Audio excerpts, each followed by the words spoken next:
Somos reyes, pero ya no le servimos al pecado.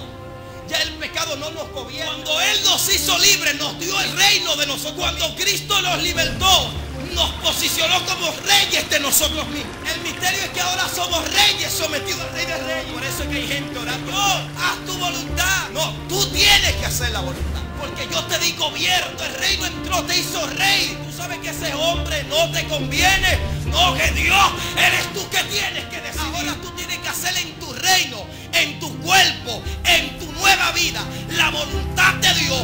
Lo que Dios quiere, lo que Dios manda, lo que Dios ordena, tú tienes que establecerlo sobre ti mismo. Por eso es que la Biblia dice que el reino de los cielos sufre, porque ahora tú estás contra el gobierno del pecado. Yo no sé si tú me estás entendiendo, pero tú no eres esclavo del pecado. Él te hizo libre. Camina como rey, aunque caiga 2 o 3 veces. Levántate y sé violento, porque el reino de los cielos sufre violencia, pero solamente los violentos. Aquí hay gente violenta esta noche. Que yo estoy cansado de gente que está llorando en el altar a Dios por condiciones de pecado. Para tener a Dios, yo sé que yo he pecado, pero ese pecado yo no la vamos a ver todavía. Ay, Dios mío, el pecado cree que te venció, pero todavía te vas a volver a ver en el río. Ay, ay, ay, ay, ponte de pie y dile a alguien: el pecado me va a volver a ver en el río. El pecado me va a volver. Te quitamos los ojos. Tu reino de poder trae gozo, paz y salvación.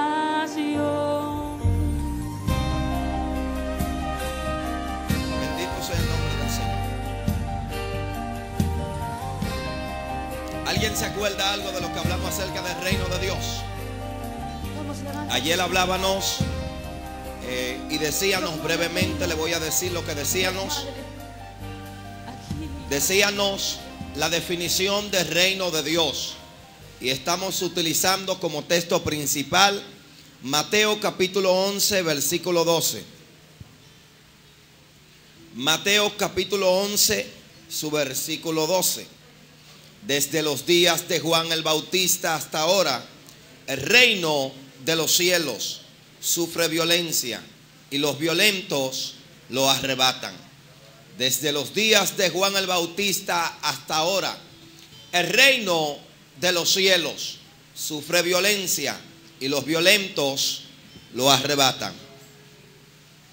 Empezamos diciendo qué es el reino de Dios, y hablamos que cuando hablábamos de reino hablábamos de territorio, dominio y gobierno, y que la palabra reino en sus raíces hebraicas y griegas tiene 3 definiciones.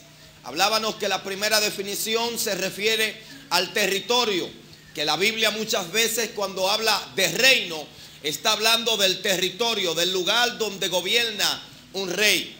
Hablamos también que reino en su segunda definición se refiere a la gente sobre la cual gobierna el rey.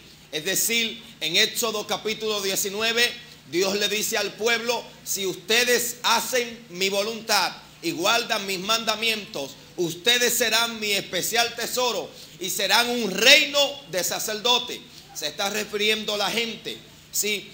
Y hablamos en la tercera definición de reino, que la tercera definición de reino no es nada más que la voluntad del rey establecida a manera de gobierno.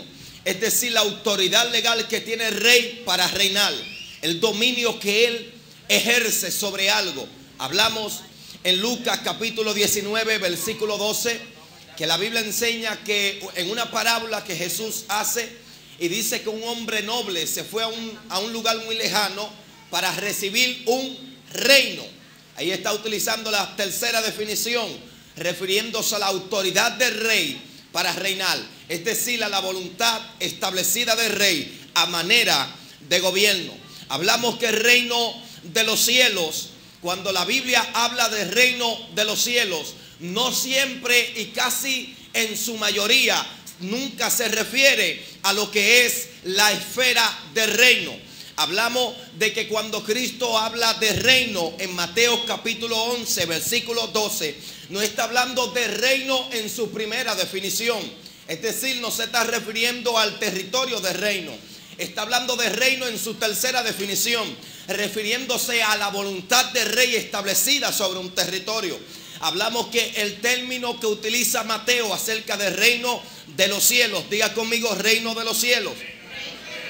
Cuando Mateo dice reino de los cielos, no está hablando de reino allá, sino que está utilizando una frase o un término que utilizaban los hebreos y los judíos con la intención de no mencionar el nombre de Dios. Ellos tenían temor de mencionar el nombre de Dios y decir reino de Dios. Así que para ellos evitar decir reino de Dios, ellos decían reino de los cielos. Entonces Mateo escribe a los hebreos y como ellos conocen eso, él le dice reino de los cielos.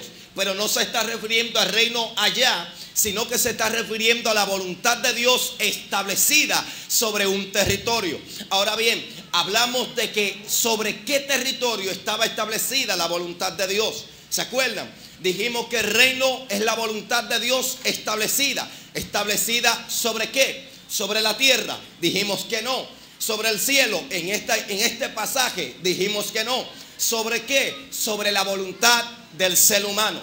Cuando el reino de los cielos vino a la tierra, o cuando Cristo vino a la tierra, vino a establecer su reino sobre la voluntad del hombre.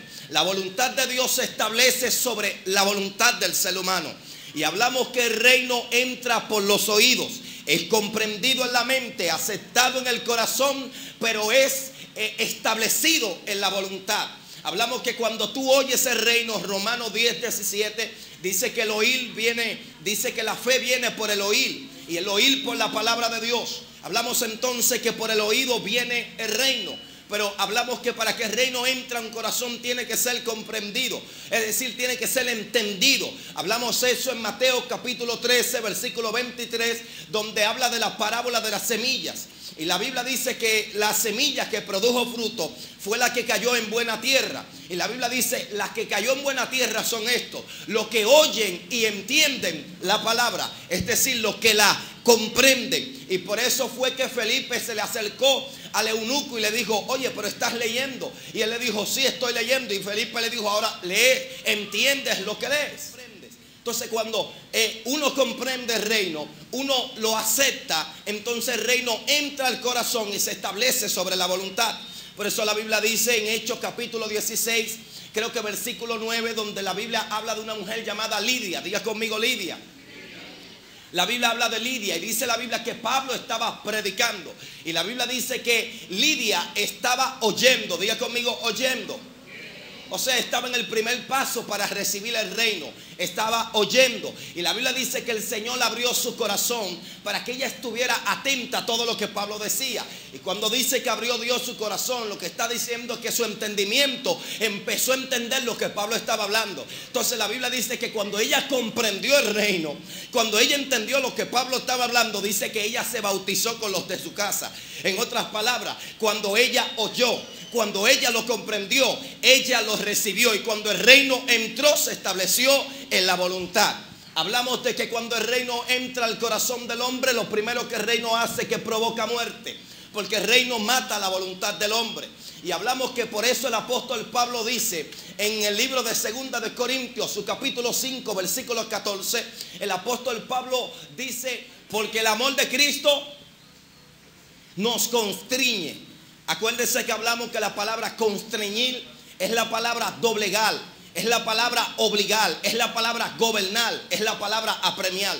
Y lo que la Biblia está diciendo allí, que el amor de Cristo nos doblega, nos obliga. Sabiendo esto, dice Pablo, o sea, teniendo en el entendimiento este concepto, que si uno murió por todo, luego todos murieron, para que los que viven ya no vivan para sí, sino para aquel que murió y resucitó por ellos. En otras palabras, lo que Pablo está diciendo, lo mismo que dijo en Gálatas 2:22, ya no vivo yo, mas vive Cristo en mí. Es decir, el día que el reino entró a tu corazón, ese día hubo algo en ti y eso que se murió se llama tu voluntad. Hablamos que la voluntad del hombre es lo que le da dirección a su camino. Hablamos que la voluntad del hombre es lo que hace que el hombre elija para dónde ir. Entonces hablamos que en el mundo, según Efesios capítulo 2, Éramos dirigidos por el pecado y nuestra voluntad estaba sujeta al pecado. Íbamos tras el pecado, caminando cabizbajo. ¿Se acuerdan de la ilustración? Caminábamos cabizbajo directamente hacia el infierno, pero pensábamos que estábamos en victoria y que estábamos bien. Gloria a Dios para siempre. Esa era la dirección de nuestra voluntad. Ahora, cuando nosotros oímos del reino, comprendimos el reino y aceptamos el reino al entrar en nuestro corazón provocó un arrepentimiento. ¿Se acuerdan que hablamos que el arrepentimiento es de la palabra griega metaneo, que quiere decir cambio de mente, cambio de voluntad o cambio de dirección? Entonces, cuando nosotros nos arrepentimos, lo que hicimos fue que cambiamos de dirección. ¿Se acuerdan que le decía que detrás de nosotros venían muchos también con la corriente del mundo directamente hacia el infierno? Pero cuando el reino entra, nos cambia de dirección y no nos lleva en avance para adelante, sino en retroceso al Génesis. Porque hablamos que el reino no te lleva hacia adelante, te lleva hacia atrás.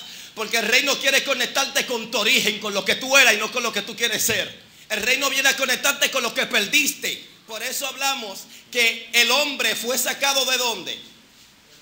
Del huerto del Edén, que es el paraíso, ¿verdad que sí? Y hablamos que cuando Cristo estaba en la cruz, que estaba crucificado, el ladrón que estaba ahí le dijo: acuérdate de mí cuando vengas en tu reino. Y Cristo le dijo: hoy mismo estarás conmigo para atrás. Todo lo que el reino quiere es conectarte con el origen, con quien tú eras, con la realidad de donde tú saliste.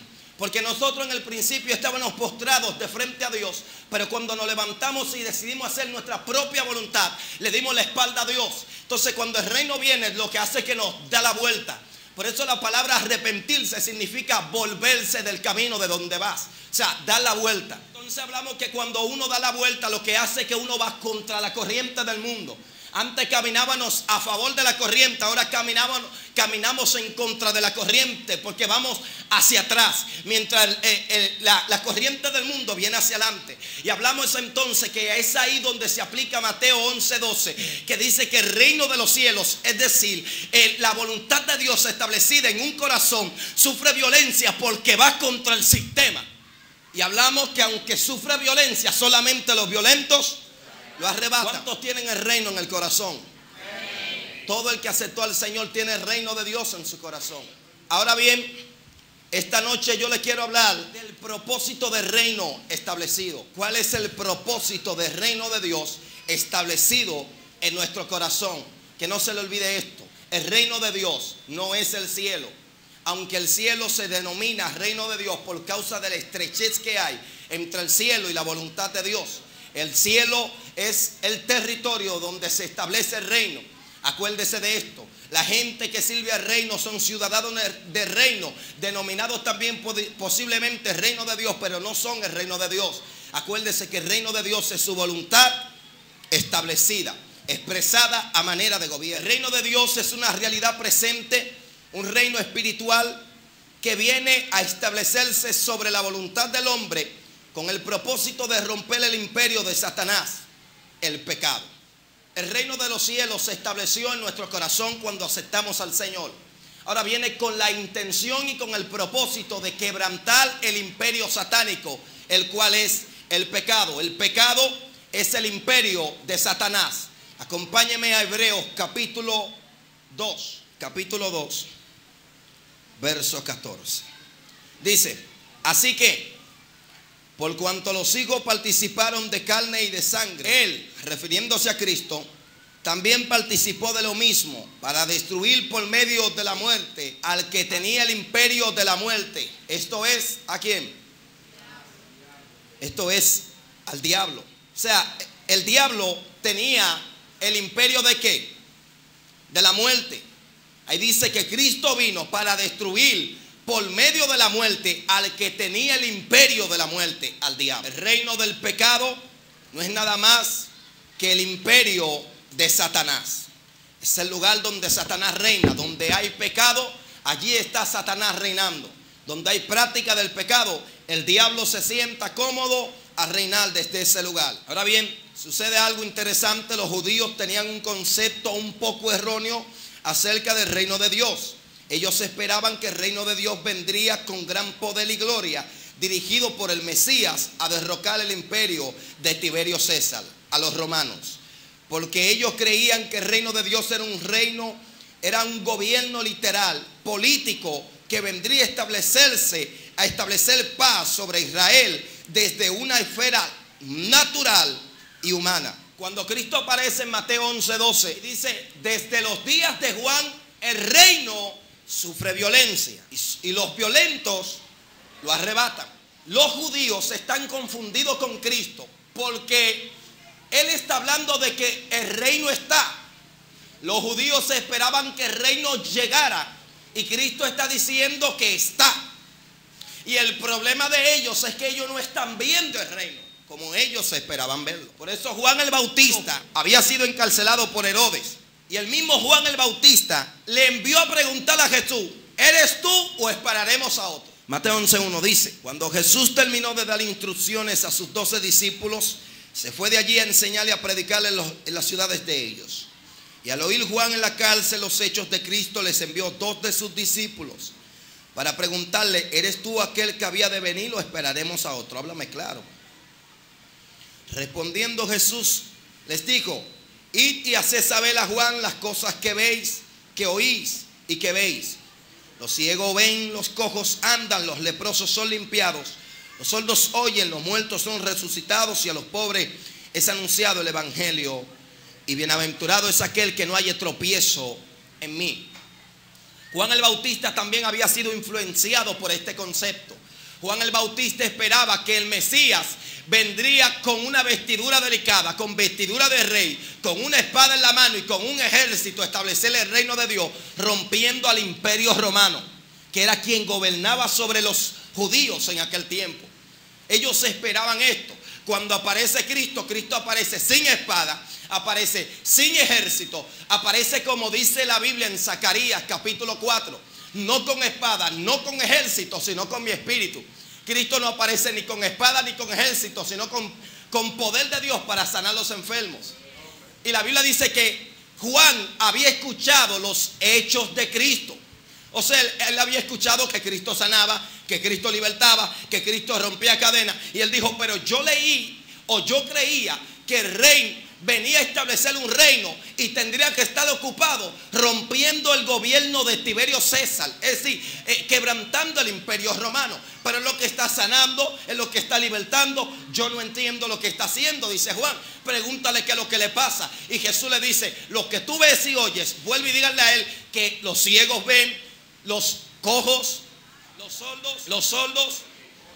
Eso es una profecía. O sea, lo que Cristo le estaba diciendo, este es el cumplimiento de la profecía. Porque ellos esperaban un reino literal con el propósito de romper el imperio romano, y aparece un reino espiritual con el propósito de quebrantar el gobierno del pecado. Este concepto entre los judíos nace en los tiempos en que ellos estaban cautivos por los babilonios, en el tiempo del exilio, donde ellos estaban cautivos durante 70 años.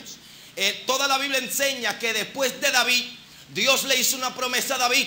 Y Dios le dijo a David: de tu descendencia voy a levantar un rey que su reino será eterno y no tendrá fin. Después de David se levanta Salomón, el que desobedece a Dios. Entonces el reino es dividido en 2 partes. Una parte que es conocida como el reino del norte, es el reino de Israel, que tiene 10 tribus. Y otra parte que es conocida como el reino del sur, que es el reino de Judá, se quedó con 2 tribus. Desde ahí todos los reyes que se levantaron empezaron a desobedecer a Dios, a hacer lo malo ante los ojos de Dios, por lo cual Dios los entregó a sus enemigos, a los babilonios. Dice que Babilonia entonces vino y tomó cautivos a todo el pueblo de Israel, a toda la nación. Babilonia, Nabucodonosor, tomó cautivo a todo Israel. Y Judá fue tomado cautivo por Asiria.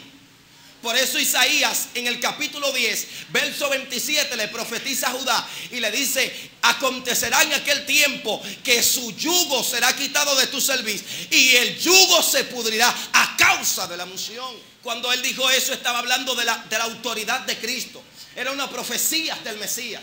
Pero no se estaba refiriendo a quebrantar el yugo de Asiria, sino el yugo del pecado. Entonces ellos tenían el concepto y la esperanza, porque cuando ellos fueron llevados cautivos, Dios levantó profetas como Isaías, que profetizó en el capítulo 9 de que dice: un niño nos es nacido, hijo nos es dado, y viene sobre sus hombros el principado, y será un rey eterno, padre de gloria, y etcétera. Habla muchísimas cosas. En el capítulo 11 también dice que de la vara de David retoñará. Y dice que tomará y tendrá autoridad y regirá las naciones. Ellos tenían el concepto de que se levantaría un rey literalmente. Y desde ahí ellos tenían la esperanza de que un rey literal, con un reino literal, viniera a derrocar a sus enemigos. Porque ellos creían que el problema de ellos radicaba en el gobierno humano, en el sistema del gobierno político de los romanos. Y ellos no sabían que el problema de ellos radicaba en el gobierno del pecado en su corazón. Ellos esperaban, porque ellos pensaban: el problema de nosotros es que tenemos un gobierno que nos está oprimiendo. Los judíos creían que Jesús, el Mesías, traería el reino de Dios, pero lo traería con espada y con ejército, y quebrantaría así el imperio romano y rompería con toda la esclavitud, porque ellos pensaban que su problema radicaba en el imperio romano o en el sistema de gobierno político, y ellos no sabían que su problema radicaba en el corazón. Por eso cuando Cristo viene, Cristo apunta al corazón y dice: un hombre con tan solo mirar a una mujer y codiciarla, adulteró con ella en su corazón. Por eso dice Marcos capítulo 7 versículo 21: del corazón salen los malos pensamientos, los homicidios, los adulterios, las fornicaciones, la avaricia. Todo lo malo viene del corazón, porque Cristo vino con la intención de quebrantar el gobierno del pecado que estaba en el corazón de ellos. Ellos se estaban cuidando de un gobierno que estaba afuera.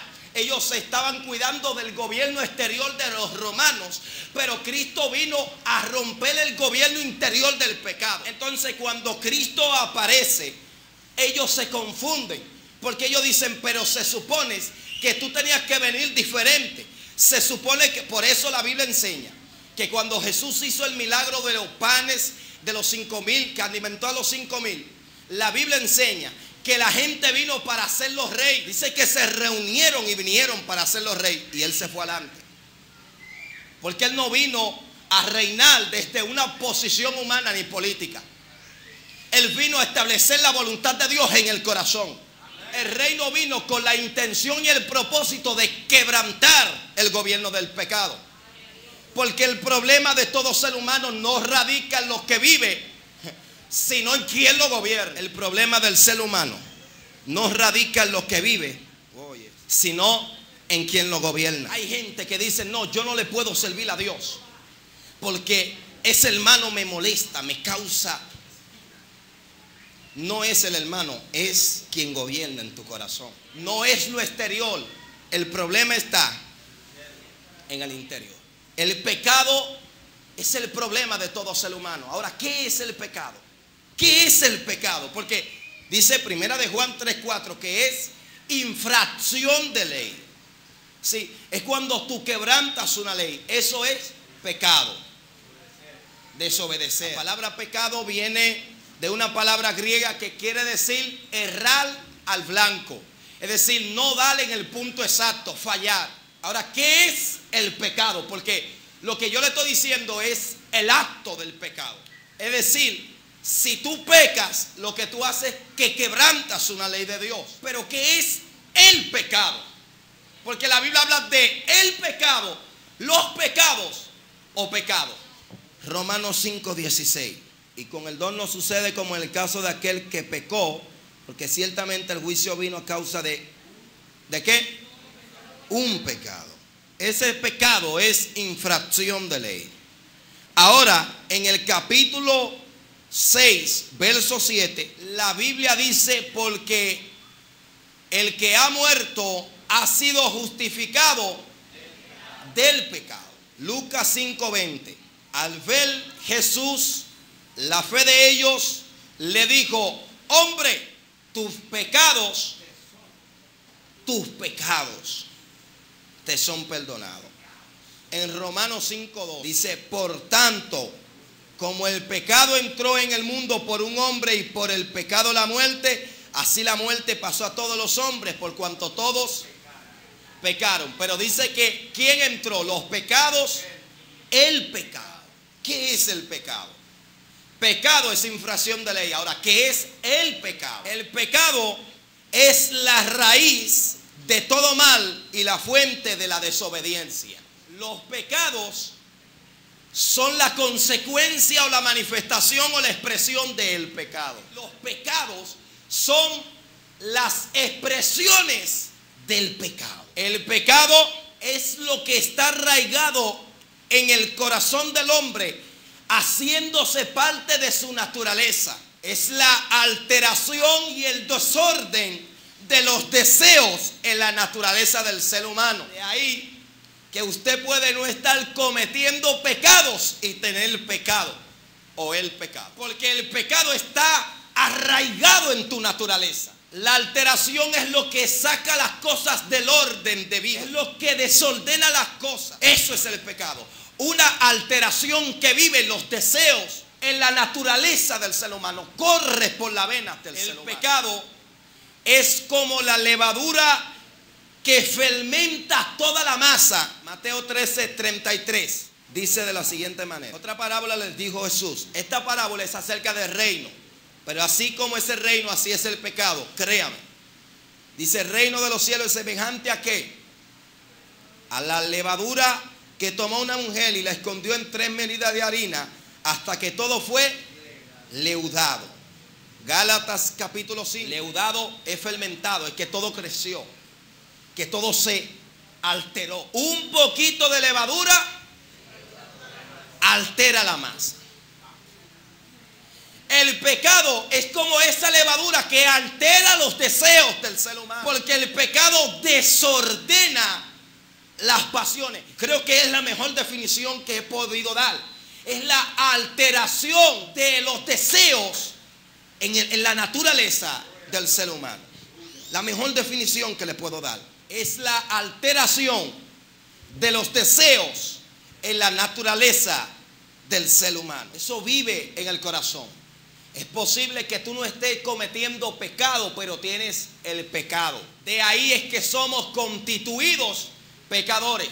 Adán pecó y nosotros somos, porque el pecado se traspasa, se transmite genéticamente. David decía en el Salmo 51, creo que verso 4 o verso 5: he aquí enmaldecido formado y en pecado me concibió mi madre. Cuando David dice he aquí enmaldecido formado y en pecado me concibió mi madre, David está hablando de que desde el vientre viene el pecado. Ahora, ¿de dónde viene el pecado? ¿Dónde nace el pecado y de dónde viene?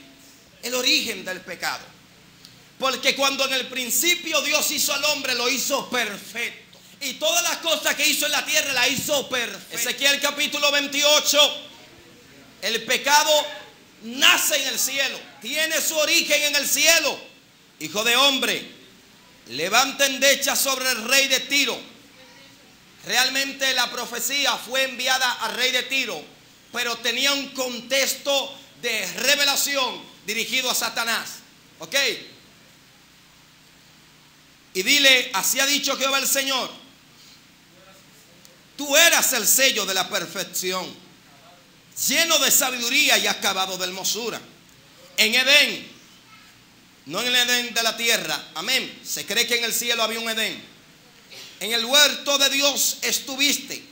De toda piedra preciosa era tu vestidura, de cornerina, topacio, jaspe, crisólito, berilo y ónice, de zafiro, carbunclo, esmeralda y oro. Los primores de tus tamboriles y flautas estuvieron preparados para ti en el día de tu creación. Tú, querubín grande, protector, porque los querubines eran los que protegían y los que ejercían la protección en la santidad de Dios. Por eso cuando el hombre pecó, ¿qué Dios puso en el huerto? Querubines, para que guardasen el árbol. Los querubines protegían algo. Satanás como querubín protegía las alabanzas y la adoración y la santidad de Dios. Y que la protegía no es un término de que él era que cuidaba a Dios, sino de que él como que velaba, como que estaba ahí, esa era su posición. Sigue diciendo: tú querubín grande protector, yo te puse en el santo monte de Dios. Allí estuviste en medio de las piedras de fuego, te paseabas. Perfecto eras en todos tus caminos, desde el día que fuiste creado hasta que se halló en ti maldad. A causa de la multitud de tus contrataciones, fuiste lleno de iniquidad y pecaste, por lo que yo te eché del monte de Dios y te arrojé de entre las piedras del fuego, oh querubín protector. Se enalteció tu corazón a causa de tu hermosura, corrompiste tu sabiduría a causa de tu esplendor. Yo te arrojaré por tierra delante de los reyes, te pondré para que miren en ti. Con la multitud de tus maldades y con la iniquidad de tus contrataciones profanaste su santuario. Yo pues saqué fuego de en medio de ti, el cual te consumió y te puse en ceniza sobre la tierra, a los ojos de todo lo que te miren. Ahora mira el verso 16. Dice: a causa de la multitud de tus contrataciones, fuiste lleno de iniquidad. ¿Y qué? ¿Dónde nació el pecado? ¿En el corazón de quién? En el corazón de Satanás nació el pecado. Él no pecó primero sin que el pecado naciera. Primero fue lleno de iniquidad a causa de su contratación y luego entonces él se preñó de iniquidad. Es decir, él deseó, sus deseos se desordenaron y él deseó ser igual a Dios. No igual a Dios en santidad, en pureza, igual a Dios en poder y estando en la misma altura de Dios. Isaías capítulo 14, corra pero no se caiga. Verso 11, amén. Descendió al Seol tu soberbia y el sonido de tus arpas. Gusanos serán tu cama y gusanos te cubrirán. ¿Cómo caíste del cielo, oh lucero, hijo de la mañana? Cortado fuiste por tierra, tú que debilitabas a las naciones. Tú que decías, ¿en dónde? En tu corazón. ¿Qué decía? Subiré en lo alto, junto a las estrellas. Levantaré mi trono y en el monte del testimonio me sentaré a los lados del norte. Sobre las alturas de las nubes subiré y seré semejante. Satanás empezó a anhelar lo que Dios tenía. Y dice Ezequiel 28 que por causa de sus contrataciones se enalteció su corazón. En otras palabras, cuando él miró a Dios y miró las contrataciones, porque Dios tenía ángeles que servían a Satanás en la adoración. Es como que Satanás era el líder del coro de la adoración. Y Satanás, cuando miró a Dios, dijo, wow. Y cuando miró las contrataciones, dijo, pero yo no estoy lejos. Se enalteció su corazón y él creyó que por lo que tenía podía alcanzar los inalcanzables. Entonces dijo, subiré y seré semejante al Altísimo. Allí nació el pecado. Ahora, en Génesis capítulo 3, entra el pecado al mundo. Porque antes del mundo había pecado en el corazón de Satanás. La Biblia dice en Apocalipsis que esta serpiente era Satanás. O sea, Satanás se apoderó del cuerpo de la serpiente. Pero la serpiente era astuta más que todos los animales del campo que Jehová Dios había hecho, la cual dijo a la mujer, wow, con que Dios os ha dicho, no comáis de todos los árboles del huerto. Y la mujer respondió a la serpiente muy inocente, no, del fruto de los árboles del huerto podemos comer, pero del fruto del árbol que está en medio del huerto, dijo Dios, no comeréis de él ni le tocaréis, para que no muráis. Entonces la serpiente dijo a la mujer, no moriréis, sino que sabe Dios. Oye, Dios está asustado con sabe Dios, que el día que comáis de él, serán abiertos vuestros ojos. Le montó una sensación, un sensacionalismo terrible. Serán abiertos vuestros ojos y seréis como Dios, sabiendo el bien y el mal. Y Eva sí, ya se le estaba saliendo la babita. Sí, ¿sabe lo que Satanás hizo? Le inyectó el pecado con la visión diabólica que él tenía en el cielo. ser semejante a Dios. Le dijo, seréis como Dios. Y como Dios no es parecido, más o menos, es igualito a Dios. Mira, igualito a Dios, con poder, con gloria. ¡Wow! Y dice la Biblia que Eva se quedó mirando el fruto. Diga conmigo, se quedó mirando. Y vio la mujer que el árbol era bueno para comer. Ella, es decir, ella no estaba muy convencida de lo que Satanás le decía. Ella lo escuchó, pero cuando ella miró el árbol fue que ella se convenció. Y aquí quiero revelarle un misterio, que hay gente que dice que el hombre le entregó el gobierno a Satanás. Y no fue así. Satanás sí reina sobre el hombre por el pecado, pero el hombre no le entregó su gobierno, o sea, el dominio de su propia voluntad a Satanás, sino a sí mismo, al pecado. Verso 6.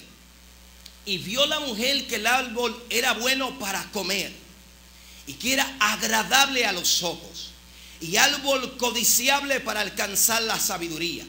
Y tomó de su fruto y comió, y dio también a su marido, el cual comió así como ella. Pero dice que ella se quedó mirando y vio que el árbol era agradable a los ojos y codiciable para alcanzar la sabiduría. A mí me impresiona como lo dice la versión NBI. Los que tienen NBI van a leerlo de esta manera. Oiga, dice la versión NBI: la mujer vio que el árbol, el fruto del árbol era hermoso y le dieron ganas de comerlo y de llegar a tener entendimiento. Satanás la engañó y el pecado la venció. Satanás lo que hizo fue que echó la levadura para que sus propios deseos se alteraran. Y el deseo alterado la llevó cautiva a comer del árbol. La Biblia dice en 2 de Corintios capítulo 11 versículo 3: me temo que Satanás os engañe con su astucia como engañó a Eva. Porque la Biblia dice que el pecado entró por un engaño.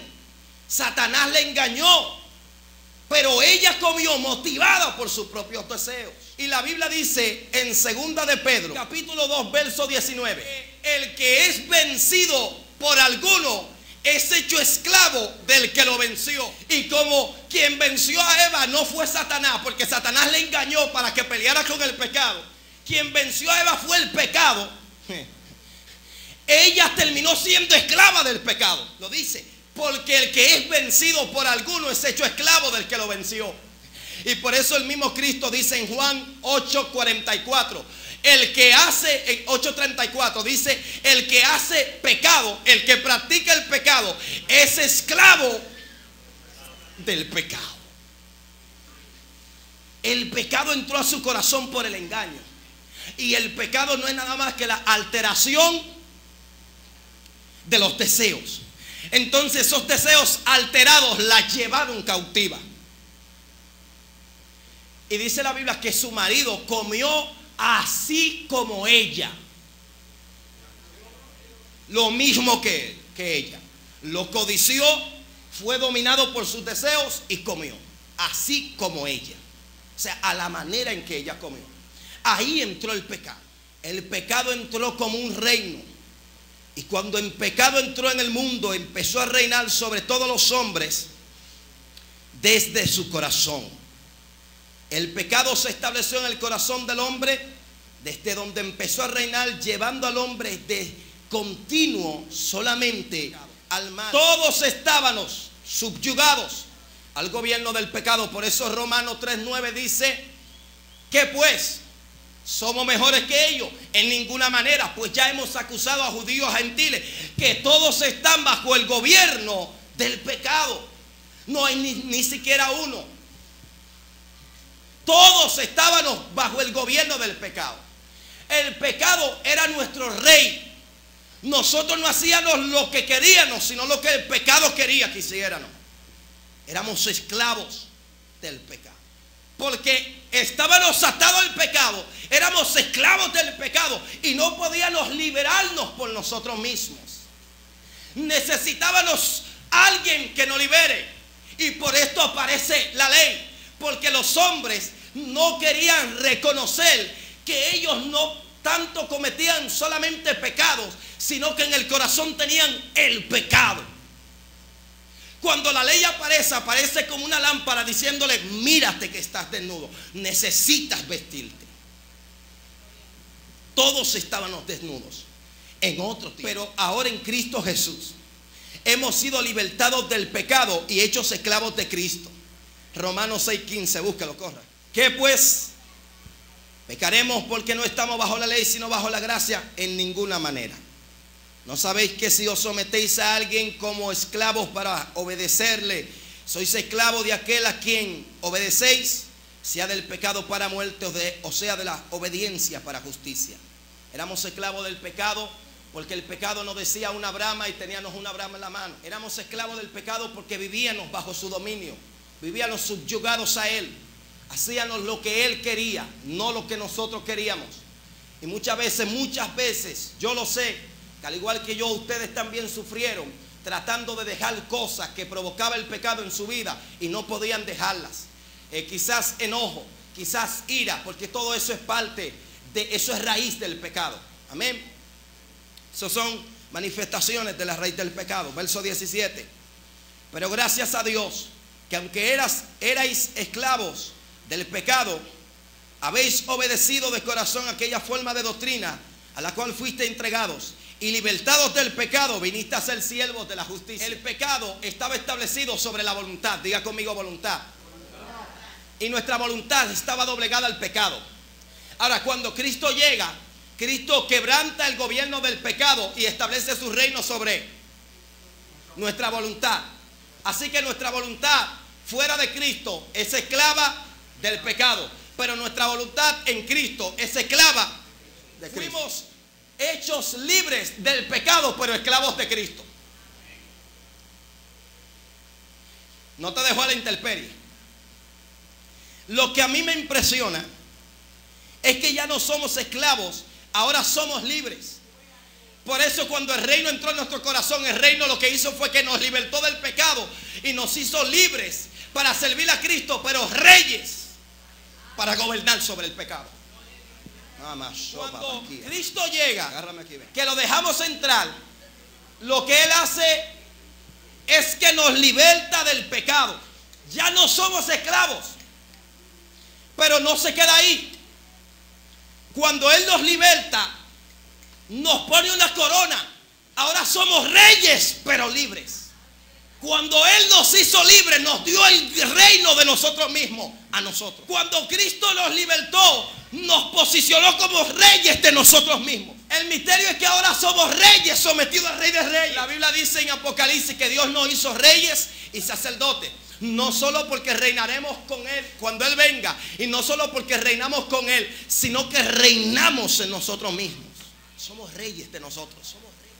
Por eso es que hay gente orando para que Dios haga la voluntad de Dios. De que haz tu voluntad en mí. No, tú tienes que hacer mi voluntad. Señor, haz tu voluntad. No, tú tienes que hacer la voluntad, porque yo te di gobierno. Cuando el reino entró, te hizo rey. Tú tienes que hacer la voluntad, no es Dios. Dios te la revela para que tú la hagas. Si tú sabes que ese hombre no te conviene, no, que Dios, eres tú que tienes que decidir. Eres rey de tu propia voluntad. La Biblia dice que Nabucodonosor tomó cautiva a Jerusalén y se llevó todos los cautivos de Jerusalén. Pero la Biblia enseña que Nabucodonosor agarró al tío de Joaquín y lo puso por rey en Jerusalén, y le cambió su nombre y le puso Sedequías, y le dijo: tú vas a reinar en Jerusalén, pero con la condición de que te mantengas subyugado a mi gobierno. Por eso es que en Daniel 2:37 Nabucodonosor es posicionado como rey de reyes. Daniel le dice: Dios te ha puesto por rey de reyes, porque Nabucodonosor era rey de otros reyes. Y aunque en Jerusalén gobernaba Sedequías, el rey de Jerusalén y de Sedequías era Nabucodonosor. Lo mismo con Dios. Aunque ahora en nosotros reinamos nosotros, el rey de nosotros y el rey de nuestro cuerpo es Dios. Ahora, Sedequías tenía que hacer en el reino la voluntad y las leyes del reino de Babilonia.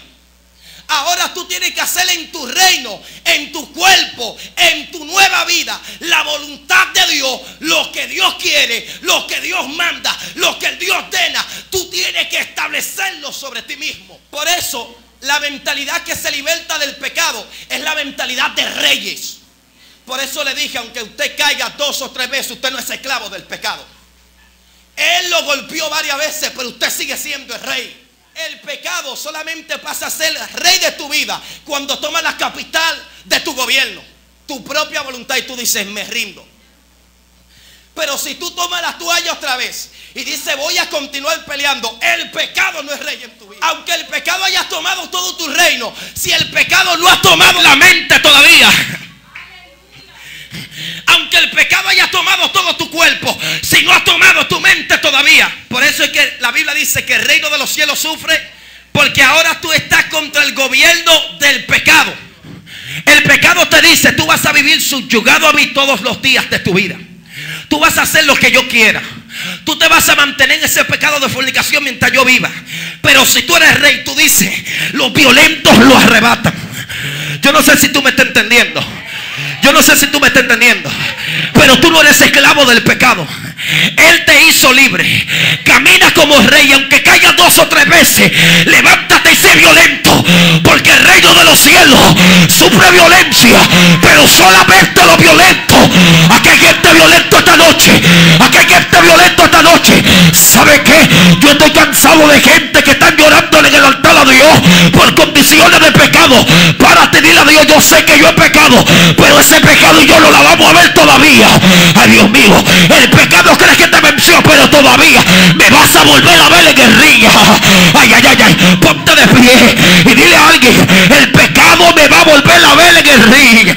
El pecado me va a volver. Te quitaron los guantes por un momento, pero no tiraste la toalla. El pecado te va a volver a ver en el ring. El pecado, ay, Dios mío, mi alma te adora a Dios para siempre. Se acabó, hermano, eso. Te están llorando por situaciones, te están llorando por pecado. Ponte de pie y establece reino sobre esa condición. Establece reino sobre esta condición.